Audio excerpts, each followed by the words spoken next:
কাশ্মীরের পেহেলগাঁওয়ে জঙ্গি হামলার বলি হলেন পশ্চিমবঙ্গের বাসিন্দা সমীর গুহ ও তার পরিবার সহ কাশ্মীরে ঘুরতে গিয়েছিলেন হাওড়ার বাসিন্দা সমীর গুহ।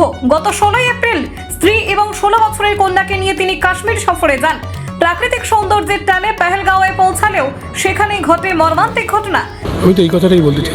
প্রথম কথা বলি, পাশবিক মানে জন্তু নাচ হলে এরকম ধরনের কাজ করা যায় না। কোনো সাধারণ মানুষ এ কাজ করতে পারে না। ট্যুরিস্টদের ওপর কোনোদিন অতীতে কাশ্মীর এরকম আক্রমণ হয়।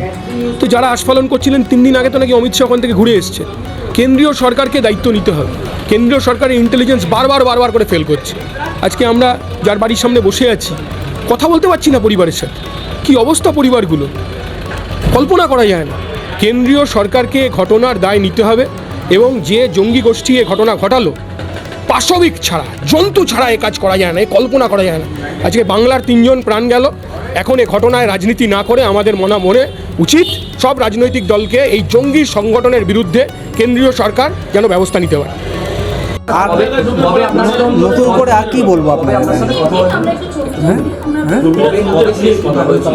কালকে রাত্রে শেষ কথা হয়েছে, 16 তারিখে। আজকেই ছিল শেষমেশ, সেরকম কোনো কথা হয়নি। ব্যাস এই জাস্ট আমরা খবরটা পেলাম ওনাদের ড্রাইভারের কাছ থেকে, ব্যাস এটাই। কখন খবর পেলেন আপনি? রাত 3টের সময়। কিসে কাজ করতেন উনি স্ট্যাটিস্টিক্স ডিপার্টমেন্টে ছিলেন। Central government? হ্যাঁ উনি কি ঘুরতে মানে স্ত্রী সন্তানকে নিয়ে গিয়েছিলেন? হ্যাঁ।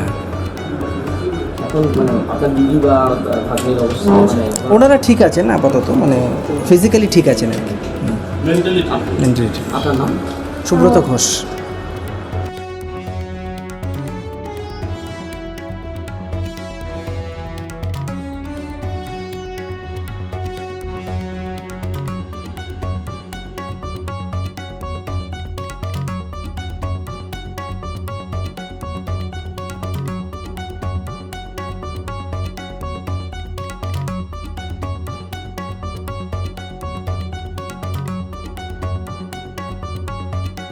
Bureau report, জজবাত 24 Bangla.